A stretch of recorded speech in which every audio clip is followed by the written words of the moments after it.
Hello students, आज की class में हम कंटिन्यू करेंगे matter and its composition. Matter के बारे में हम पढ़ चुके हैं कि मैटर क्या होता है,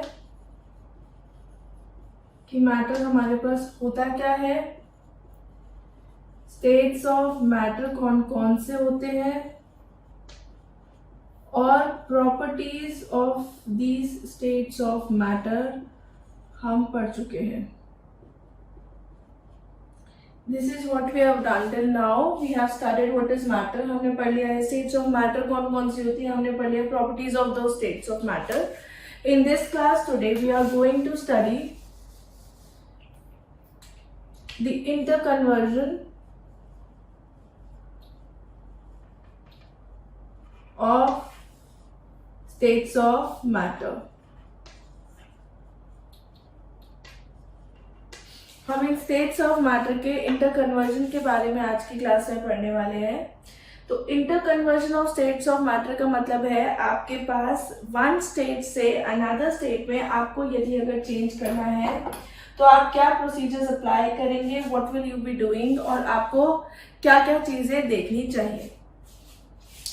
अगर हम सॉलिड हम पढ़ चुके हैं, इसमें पार्टिकल्स आपके पास बहुत ज्यादा टाइटली पैक्ड होते हैं और स्पेसेस बिल्कुल भी नहीं होते पार्टिकल्स के बीच में।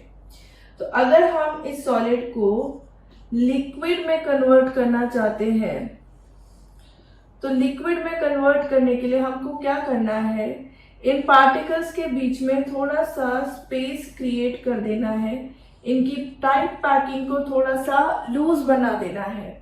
तो सॉलिड से लिक्विड में करते टाइम हम क्या करते हैं, पार्टिकल्स के बीच के इंटरमॉलिक्यूलर स्पेसेस को इंक्रीज करते हैं, और लिक्विड में आपके पास ये जो स्पेसेस होते हैं थोड़े से ज्यादा होते हैं। फिर लिक्विड से अगर हमें गैस में कन्वर्ट करना है तो पार्टिकल्स के बीच में बहुत ज्यादा स्पेस होना चाहिए, इंटरमॉलिक्यूलर स्पेस होना चाहिए। तो सॉलिड से लिक्विड और लिक्विड से गैस करते टाइम बेसिकली आपको करना क्या है, आपको पार्टिकल्स के बीच में इंटरमॉलिक्यूलर स्पेसेस इंक्रीज करने हैं और फोर्सेस ऑफ अट्रैक्शन कम करने हैं।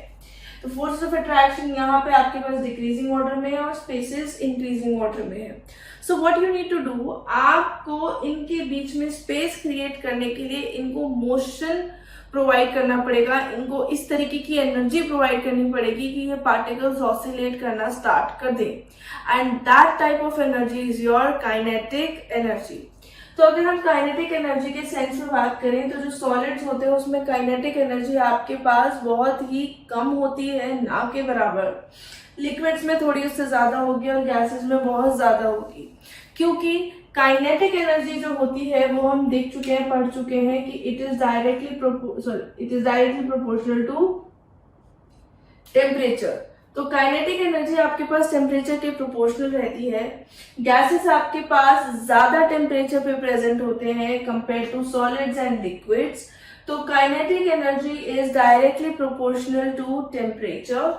तो अगर मैं कहूं, अगर मुझे सॉलिड से लिक्विड में कन्वर्ट करना है तो मुझे टेम्परेचर इंक्रीज करना पड़ेगा, और अगर मुझे लिक्विड से भी गैस में कन्वर्ट करना है तो टेम्परेचर इंक्रीज करना पड़ेगा।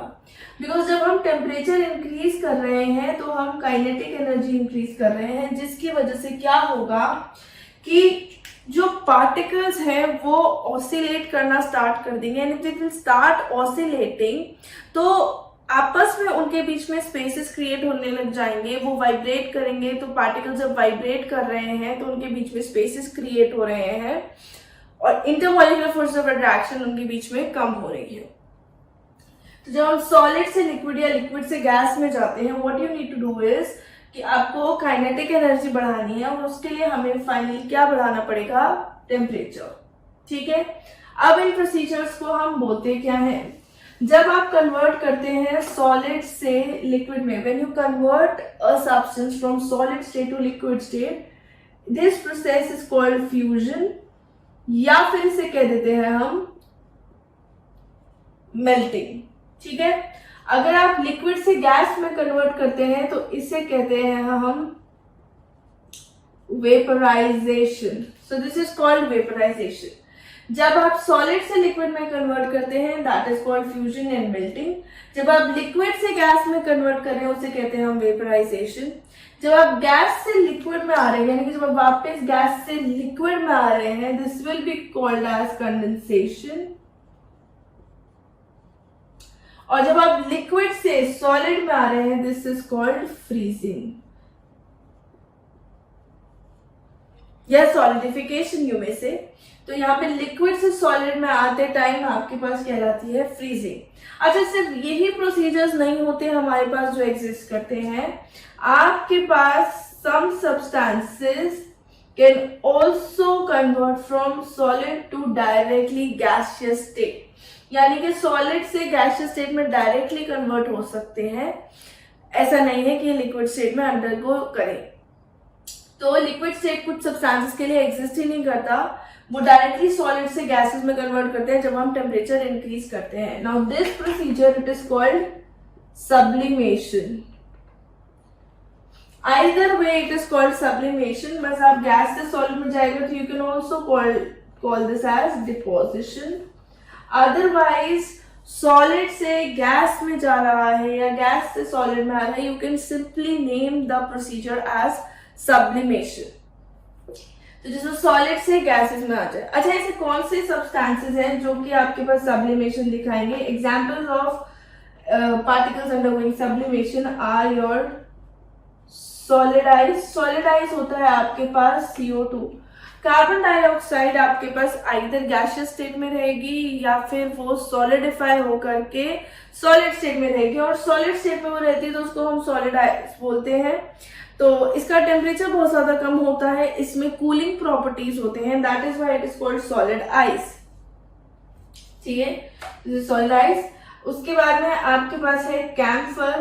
कैम्फर हमारे पास हम घर वगैरह में यूज करते हैं, कपूर वगैरह होता है जो, तो कैम्फर हमारे पास सब्लिमेबल होता है। आपने कभी देखा होगा कैम्फर को अगर बर्न करते हैं तो एकदम से वेपर बनने स्टार्ट हो जाते हैं, उसका लिक्विड नहीं बनता है। Although it might seem like at the interchanging point कि आपके पास कुछ लिक्विड जैसा हो रहा है, but it does not liquefy, वो आपके पास गैसियस स्टेट में कन्वर्ट हो जाता है। इन चीजों में बहुत कम ही इंटर पार्टिकल्स अट्रैक्शंस होते हैं, दैट इज व्हाई ये जनरली एकदम सॉलिड से गैसियस स्टेट में कन्वर्ट करना प्रेफर करती हैं। Then you have naphthalene. Naphthalene balls are used to like use for moths, कि जो मॉथ्स की किलिंग के लिए या मॉथ्स को दूर रखने के लिए कपड़ों में कीड़ा नहीं लग जाए उसके लिए हम नैफ्थलीन बॉल्स का इस्तेमाल करते हैं। तो naphthalene balls is one of the examples of sublimable particles. Then you have ammonium chloride. Ammonium chloride भी हमारे पास sublimable होता है। अमोनियम क्लोराइड होता है NH4Cl. It is nitrogen, hydrogen की 4 atoms and chlorine. So this is ammonium chloride. And then you have iodine. Iodine भी आपके पास सब्लिमेबल होता है, it also undergoes sublimation. So these are some examples of sublimable particles कि आपके पास कौन सी चीजों का सब्लिमेशन हो सकता है। So as we have seen कि सॉलिड से लिक्विड कन्वर्ट करेगा, लिक्विड से गैस कन्वर्ट करेगा, गैस से लिक्विड और लिक्विड से सॉलिड, तो उन प्रोसीजर्स को क्या कहेंगे? कुछ चीजें आपके पास डायरेक्टली सॉलिड से गैस में कन्वर्ट हो जाती है और गैस से सॉलिड में कन्वर्ट हो जाती है, और उनके एग्जाम्पल्स क्या है और उस प्रोसीजर को हम क्या कहते हैं।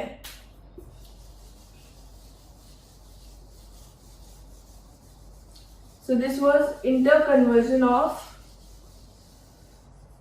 states of matter. Next what we are going to do is law of conservation of mass. तो नेक्स्ट हम पढ़ने वाले हैं law of conservation of mass.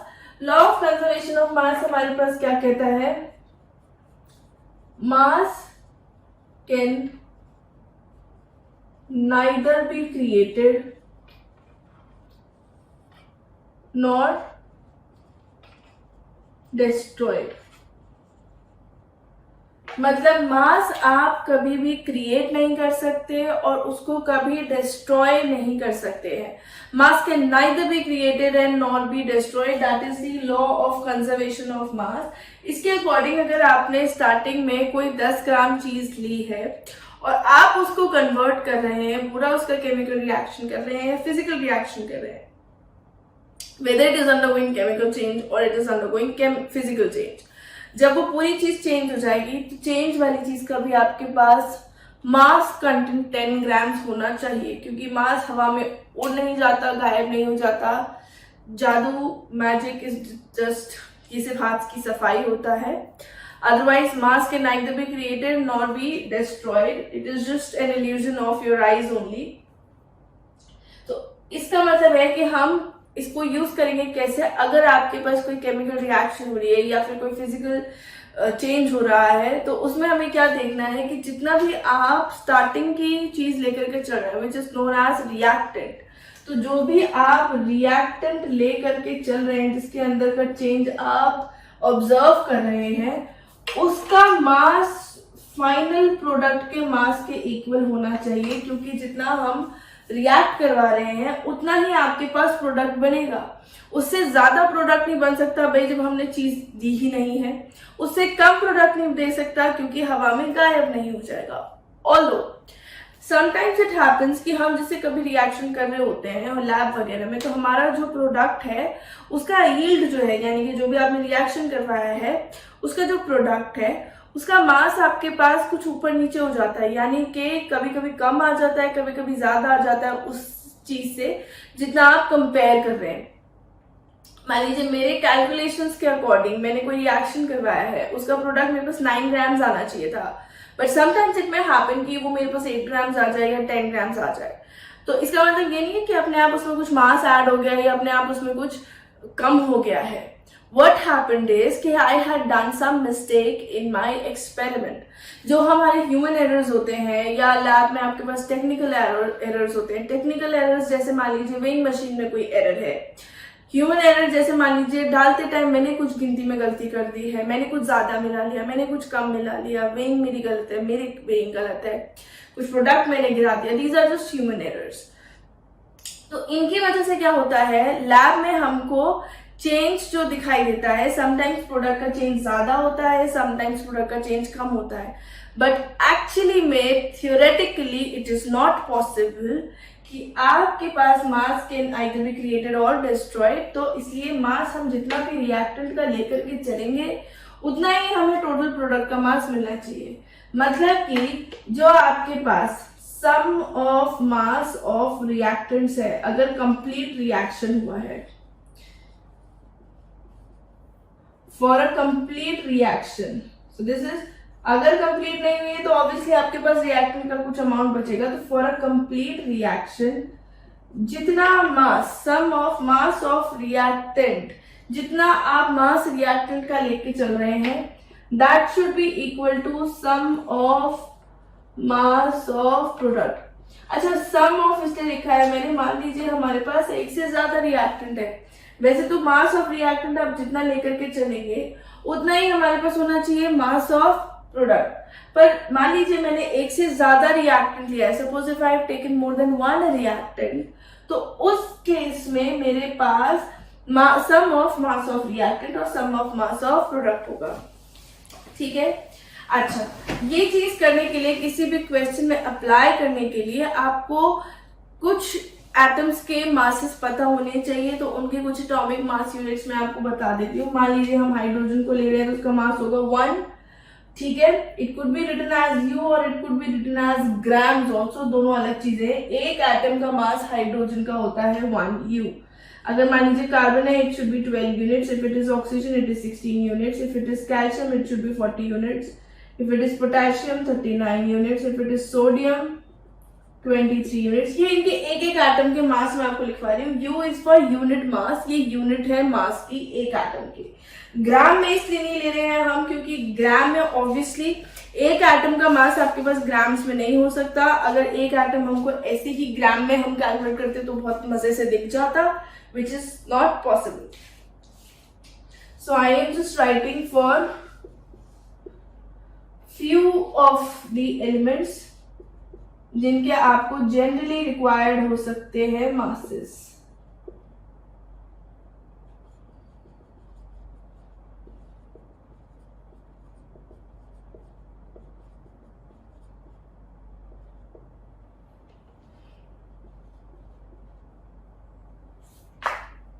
So these are some general masses of single atoms of these elements.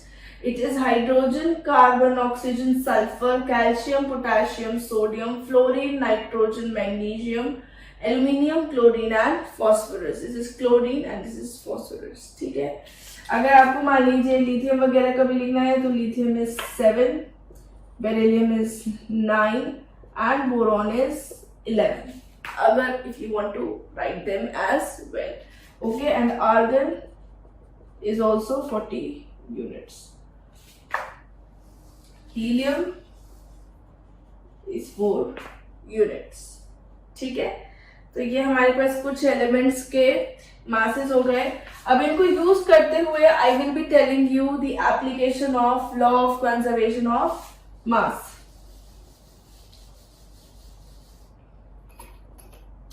जैसे मान लीजिए आपको question में क्या मान लीजिए मुझे कोई रिएक्शन गिवन है कि CaCO3 is getting dissociated into CaO plus CO2. ठीक है, ये मेरे पास रिएक्शन हो रही है. मुझे इसमें क्या देखना है कि क्या इसमें law of conservation of mass हो रहा है या नहीं.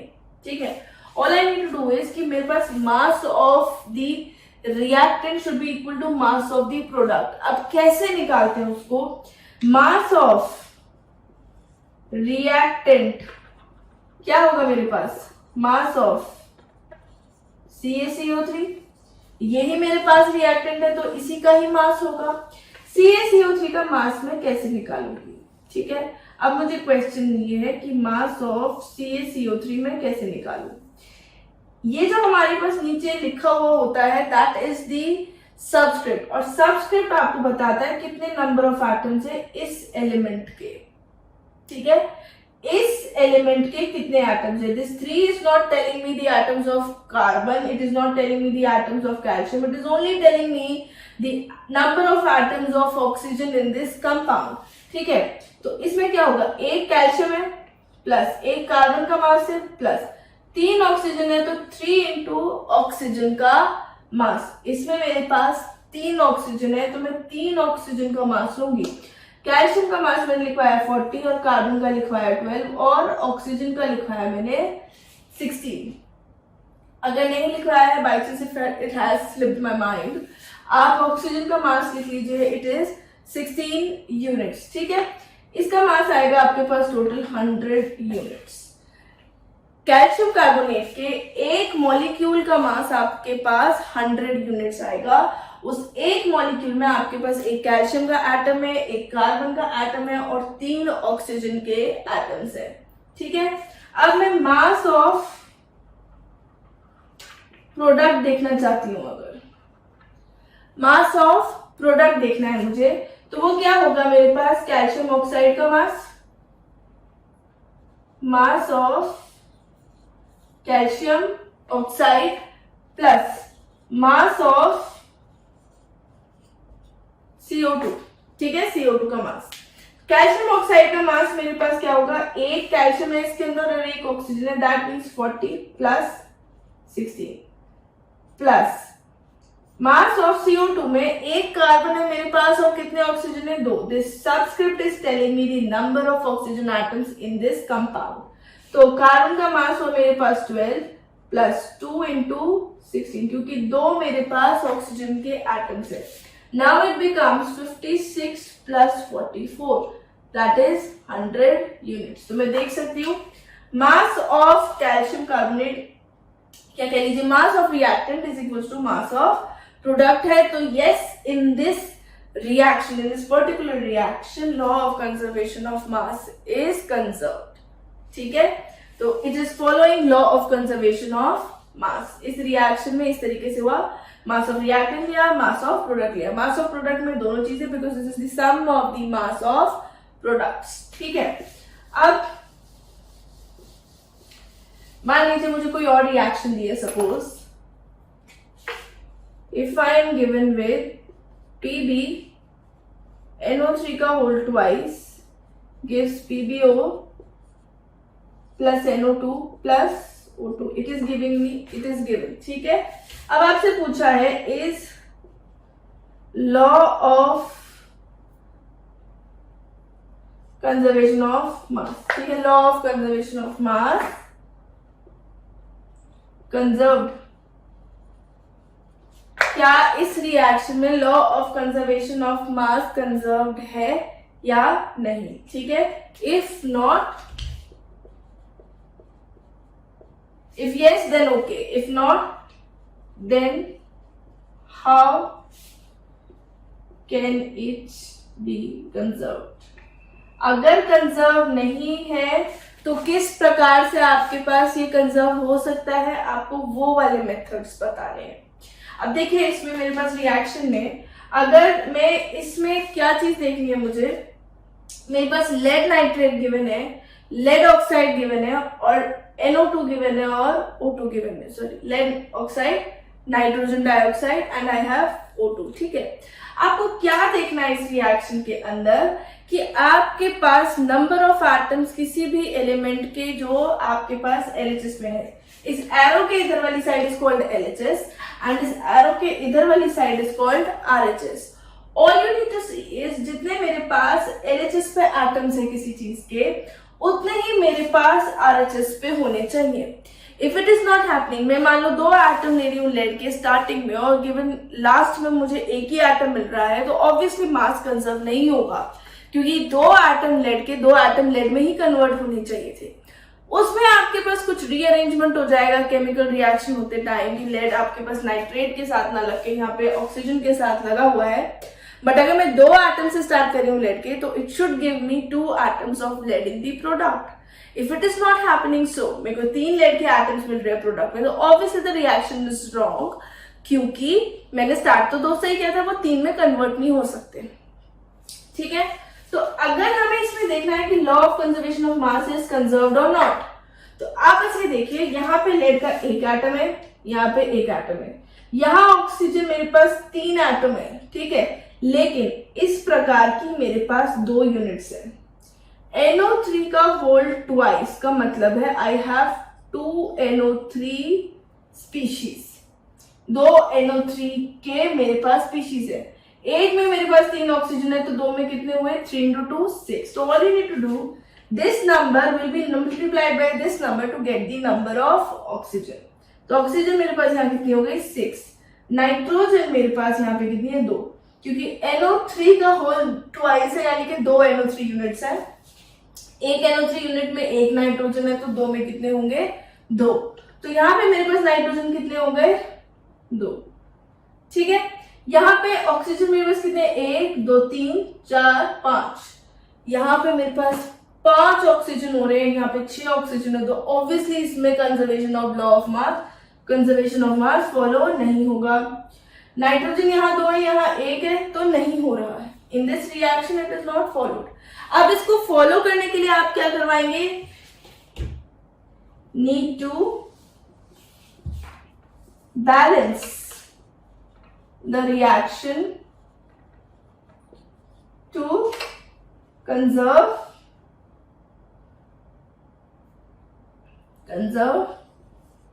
the law। आपको इस रिएक्शन को बैलेंस करना पड़ेगा to conserve the law of conservation of mass. ठीक है, अब यहाँ पे 1 लेड है, यहाँ पे 1 लेड है, तो मैंने क्या किया? PbNO3 का होल ट्वाइस को एज इट इज छोड़ दिया, PbO plus NO2 plus O2। कभी भी आप रिएक्शन को बैलेंस करते हैं, आप उसके नीचे का सबस्क्रिप्ट चेंज नहीं करते, बिकॉज सबस्क्रिप्ट चेंज करने से एलिमेंट और कंपाउंड बिल्कुल डिफरेंट हो जाते हैं। इफ आई हैव KClO3, ये पोटेशियम क्लोरेट है, और अगर मैं KClO4 लिखूं, पोटेशियम पर क्लोरेट है ये। तो दोनों की अलग अलग मॉलिक्यूल्स हैं, दोनों की अलग अलग मुझे प्रॉपर्टीज दिखाएंगे, दोनों की अलग केमिकल रिएक्शंस होंगी, तो इसलिए आप कभी भी सबस्क्रिप्ट चेंज नहीं करेंगे, नीचे वाला number should be intact. All you need to do is, यहाँ पे आप किसी एक ऐसे नंबर से मल्टीप्लाई कर दीजिए so that the reaction becomes balanced. यहाँ पे एक लेड है, कुछ नहीं टच करे फिलहाल। यहाँ नाइट्रोजन आपके पास 2 है, यहाँ नाइट्रोजन हमारे पास 1 है, तो यहाँ पे हम 2 लगा सकते हैं। लेकिन आप देखिए यहाँ ऑक्सीजन का नंबर मेरे पास 3 इंटू 2 कितना आ रहा है 6, यहाँ ऑक्सीजन का नंबर है 5। हम हमेशा उस चीज से स्टार्ट करने की कोशिश करते हैं जिसमें आपके पास जिसके सबसे ज्यादा नंबर ऑफ एटम्स हो और जिनमें चेंज भी सबसे ज्यादा हो। ठीक है, तो सबसे ज्यादा चेंज तो नहीं कह सकते, लेकिन सबसे ज्यादा नंबर ऑफ एटम्स किसके हैं, ऑक्सीजन के, तो हम उससे बैलेंसिंग स्टार्ट करेंगे। यहाँ 2 है, यहाँ 2 है, 4। अगर मैं इसको 2 बना दूं तो मेरे पास क्या हो जाएंगे 6 ऑक्सीजन, इस तरफ 2 ऑक्सीजन, 2 ऑक्सीजन और 2 ऑक्सीजन। 20 20 20 नहीं है, this is 2 oxygen and 2 oxygen and 2 oxygen. यहाँ पे भी हो गया, पर इससे क्या हुआ, ये जो मैंने 2 लगाया है इससे क्या हुआ, यहाँ पे भी मुझे 2 लगाना पड़ेगा क्योंकि लेड मेरे को कितने लेने हैं 2। अब लेड मुझे 2 लेने हैं, तो लेड 2 ले लिए, नाइट्रोजन कितने हो गए 4, पहले कितने थे 2, अब मल्टीप्लाइड बाय 2, अब मैंने 2 मॉलिक्यूल ले लिए। एक ही मॉलिक्यूल लेते हैं तो एक मॉलिक्यूल में देखेंगे, अगर 2 मॉलिक्यूल ले लिए तो 2 मॉलिक्यूल के अंदर कितने नाइट्रोजन होंगे 4, एक मॉलिक्यूल में 2 थे तो 2 में कितने 4, तो मैंने यहाँ क्या कर दिया 4 लगा दिया। ठीक है, 4 लगाने के बाद अब मैंने देखा ऑक्सीजन को देखते हैं। चलो ऑक्सीजन कितने थे यहाँ पे 6, अब यहाँ पे 2 लगा तो कितने हो गए थे 12। यहाँ पे इस साइड पे देखते हैं 2 ऑक्सीजन, 4 इंटू 2 8 ऑक्सीजन, टोटल कितने हुए 10, और ये 2 ऑक्सीजन कितने हो गए 12। So this reaction is now balanced और इसमें आपके पास law of conservation of mass uphold करेगा। इसमें आप मासेस निकालेंगे तो इट विल बी करेक्ट। ठीक है, तो अगर आपको law of conservation of mass conserve करना होता है, all you need to do is balance the reaction, and if the reaction is balanced, see if the sum of the mass of reactant is equal to the sum of the mass of product. ठीक है, अब इसी reaction पे देख लेते हैं। मान लीजिए KClO3 है, ये आपको दे रहा है KCl प्लस O2, कितने ऑक्सीजन है यहाँ पे 2, यहाँ पे कितने 3। सेम बनाने के लिए दोनों को अपने अपने नंबर से मल्टीप्लाई करना पड़ेगा, यानी कि इसे 2 से मल्टीप्लाई कर दीजिए, इसे 3 से मल्टीप्लाई कर दीजिए। ऑक्सीजन कितने बन गए 6, ऑक्सीजन कितने बन गए 6। यहाँ पे पोटेशियम पहले एक ही था, अब 2 बन गए हैं, तो यहाँ पे लगा दिया मैंने 2। ठीक है, so this reaction will uphold now law of conservation of mass, and to prove it, आपको इसको प्रूव करना है अगर, तो क्या करेंगे, मास ऑफ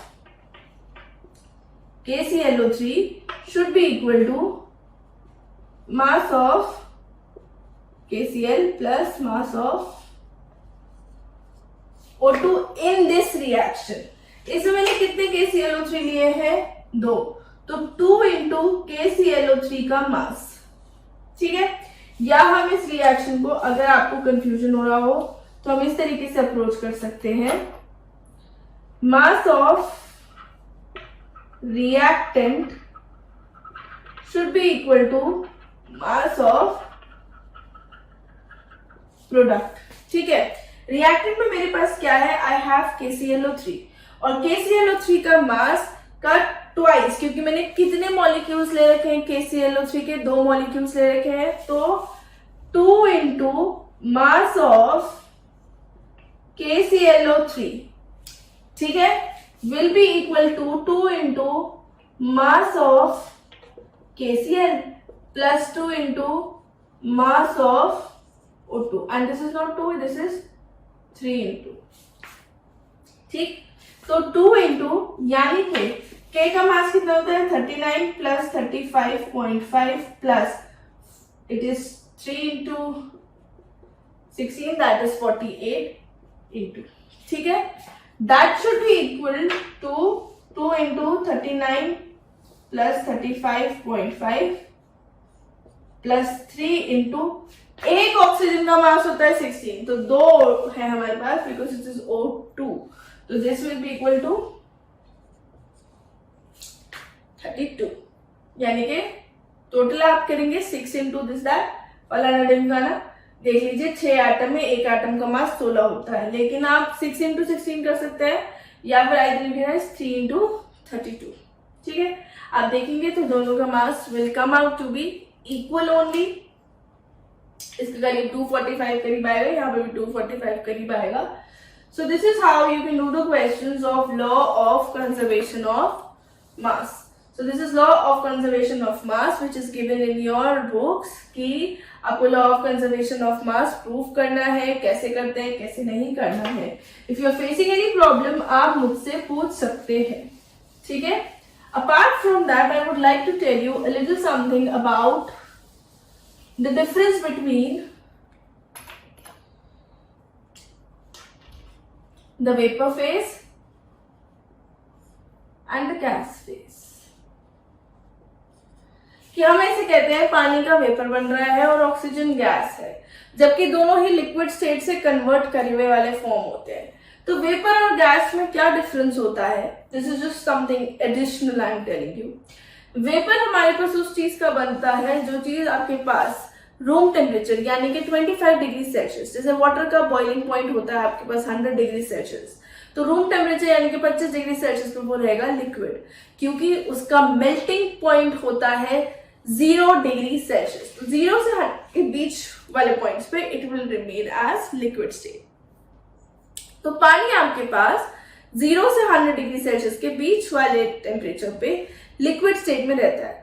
अगर रूम टेम्परेचर पे कोई चीज लिक्विड स्टेट में होती है और वो गैस फेज में हायर टेम्परेचर पे कन्वर्ट करती है तो उसका बनता है वेपर।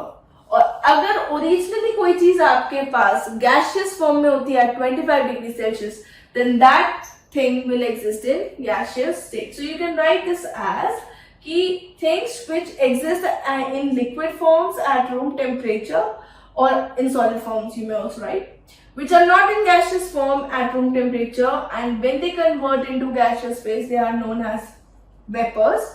and जो आपके पास gases होती है वो room temperature पे भी gaseous state में रहती है, ठीक है। तो it is the gaseous states of substances which are not in gaseous state at room temperature यानी कि at 25 डिग्री सेल्सियस।